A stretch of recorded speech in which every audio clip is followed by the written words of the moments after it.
بازو کاخان علی تلاش میکنه و به پشت حریف تذکر میده داور آقای سه مرموتوف به اعتقاد من درستم هست پالیم را گرفت. همچنان سعی داره تا شرط را به زیرگیرهای خودش مهیا بکنه. باستی مراقب پالغرهای خدشازو باشه و یه لحظه تعادل بازو بحران میکنه. همچنان سر و سر را در اختیار داره بازو میتونه که خاک کنه پالغرها و وریخنهای به خدشازو حملات بازو رو خونسا میکنه.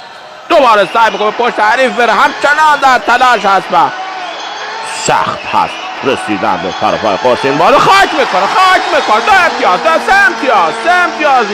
3 امتیاز میدن به بازو تایید میشه 3 امتیاز چرا که جل خر یلتی شد بازی زرشکمه و پالیم خر رو صفر میبستن و بازو در این حال حیف و خاک کرد 3 امتیاز میگیره. شیر دید و نون بود حلالت بازو کاخان علی تلاش میکنه و به پشت حریف تذکر میده داور آقای سه مرموتوف به اعتقاد من درستم هست پالیم را گرفت. همچنان سعی داره تا شرط را به زیرگیرهای خودش مهیا بکنه. باستی مراقب پالغرهای خدشازو باشه و یه لحظه تعادل بازو بحران میکنه. همچنان سر و سر را در اختیار داره بازو میتونه که خاک کنه پالغرها و وریخنهای به خدشازو حملات بازو رو خونسا میکنه.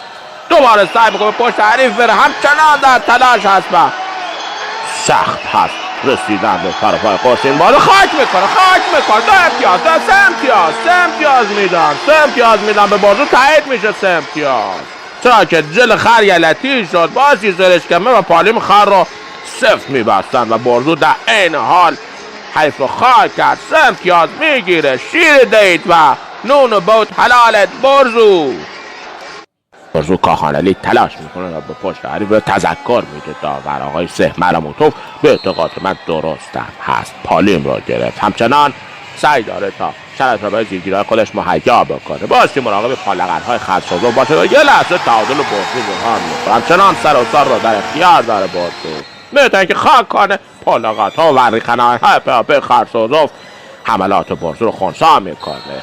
دوباره سعی میکنه پشت حریف بره. همچنان در تلاش هست و سخت هست رسیدن به طرفای قاسم بالا خاک میکنه 2 امتیاز 3 امتیاز میدن به بازو تایید میشه 3 امتیاز چرا که جل خر یلتی شد بازی زرشکمه و پالیم خر رو صفر میبستن و بازو در این حال حیف و خاک کرد 3 امتیاز میگیره. شیر دید و نون بود حلالت بازو کاخان علی تلاش میکنه و به پشت حریف تذکر میده داور آقای سه مرموتوف به اعتقاد من درستم هست پالیم را گرفت. همچنان سعی داره تا شرط را به زیرگیرهای خودش مهیا بکنه. باستی مراقب پالغرهای خدشازو باشه و یه لحظه تعادل بازو بحران میکنه. همچنان سر و سر را در اختیار داره بازو میتونه که خاک کنه پالغرها و وریخنهای به خدشازو حملات بازو رو خونسا میکنه.